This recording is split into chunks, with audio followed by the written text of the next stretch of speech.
రిజర్వేషన్లపై ఉన్న 50% సీలింగ్‌ను ఎత్తివేయడమే కాదు, స్థానిక సంస్థల ఎన్నికల్లో బీసీలకు 42% రిజర్వేషన్లను అమలు చేస్తూ జీవో కూడా జారీ చేసింది రేవంత్ రెడ్డి ప్రభుత్వం. అయితే అటు స్టేట్ ఎలక్షన్ కమిషన్ కూడా ఎన్నికల నిర్వహణకు ఉవ్విళ్లూరుతోంది.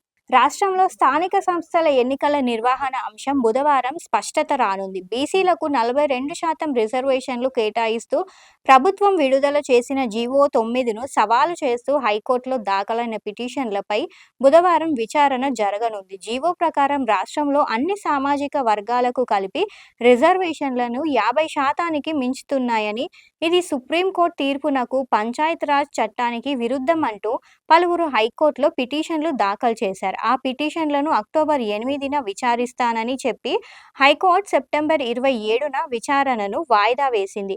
సత్వరమే తేల్చుకుంటామంటూ సుప్రీంకోర్టులోనూ పిటిషన్లు దాఖలయ్యాయి. హైకోర్టులో విచారణ జరగక ముందే సుప్రీంకోర్టుకు వెళ్లడంతో ఆ పిటిషన్లను తిరస్కరిస్తున్నట్లు సుప్రీంకోర్టు సోమవారం చెప్పింది. దాంతో బుధవారం హైకోర్టు ఏం తేలుస్తుందన్న అంశం ఉత్కంఠగా మారింది.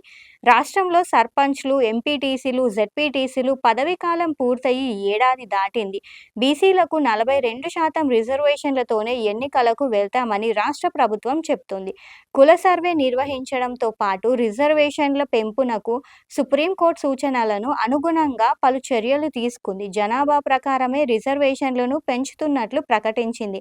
పంచాయతీరాజ్ చట్టంలోని సెక్షన్ 285ఏలో పలు సవరణలు చేసింది. బిల్లులను కేంద్రానికి పంపిన కేంద్రం సమాధానం చెప్పలేదు. దాంతో రాష్ట్ర ప్రభుత్వమే శాసనసభలో చట్ట సవరణ చేయడంతో పాటు రిజర్వేషన్ల అమలుకు ప్రత్యేక జీవోను జారీ చేసింది.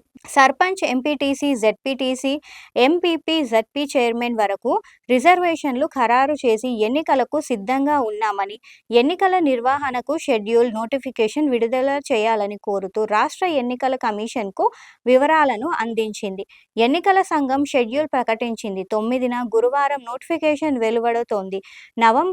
నవంబర్లో ఎన్నికల కోడ్ ముగుస్తుంది. జీవో 9 దాఖలైన పిటిషన్లను తిరస్కరించడం రాష్ట్ర ప్రభుత్వాన్ని కోరుతూ ఊరట కలిగించిందైనా బుధవారం హైకోర్టు విచారణ ఎలా ఉంటుందన్న ఉత్కంఠగా మారింది.